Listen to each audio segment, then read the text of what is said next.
Pension పంపిణీలో భాగంగా చిత్తూరు జిల్లా జీడీ నెల్లూరులో లబ్ధిదారుల ఇళ్లకు వెళ్లి ముఖ్యమంత్రి నారా చంద్రబాబు నాయుడు పెన్షన్ అందజేశారు. తొలుత సీఎం చంద్రబాబు నాయుడు బీసీ కాలనీకి చేరుకుని లబ్ధిదారులకు పెన్షన్లు అందజేశారు. లబ్ధిదారుల యోగక్షేమాలను చంద్రబాబు నాయుడు అడిగి తెలుసుకున్నారు. తమ ఇద్దరు మనవరాళ్లను చదివించేందుకు సహాయం చేయాలని, చేయూతనివ్వాలని, నిధులు మంజూరు చేయాలని, జీవనోపాధి నిమిత్తం ఆవుల పెంపకానికి ఆర్థిక సహాయం చేయాలని పెన్షన్ లబ్ధిదారుడు భార్య సెల్వి ముఖ్యమంత్రికి విన్నవించారు. వారి పరిస్థితిని చూసిన సీఎం వారికి సహాయం అందజేస్తానని భరోసా కల్పించారు.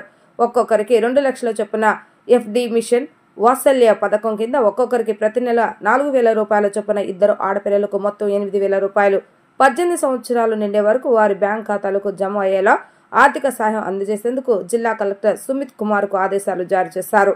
ఇందుకు సంబంధించిన పత్రాలను లబ్ధిదారులకు అందజేశారు. అదేవిధంగా ఇంటి నిర్మాణానికి సంబంధించిన పత్రాలను అందజేశారు. పిల్లలను సంక్షేమ పాఠశాలలో చదివించాలని ఆదేశించారు. నాకు బతికేదానికి ఈ పిల్లలు కడిసివర్లో పోదా సార్ రిజల్టెడ్ పిల్లల కేటగిరీలో వస్తారు సార్. పేరెంట్స్ లేకపోతే 4,000 రూపాయలు పర్ మంత్ సార్. మిషన్ వాత్సల్య స్కీమ్ కింద వస్తుంది సార్.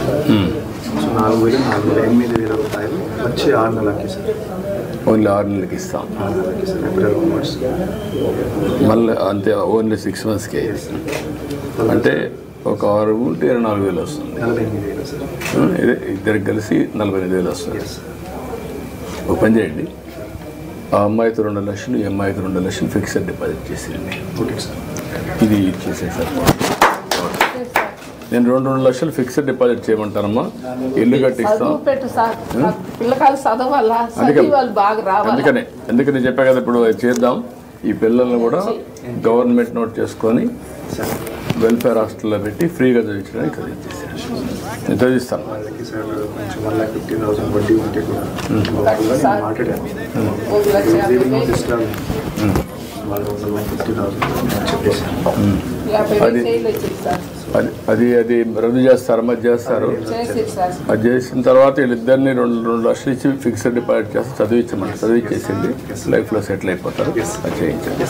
ఓకే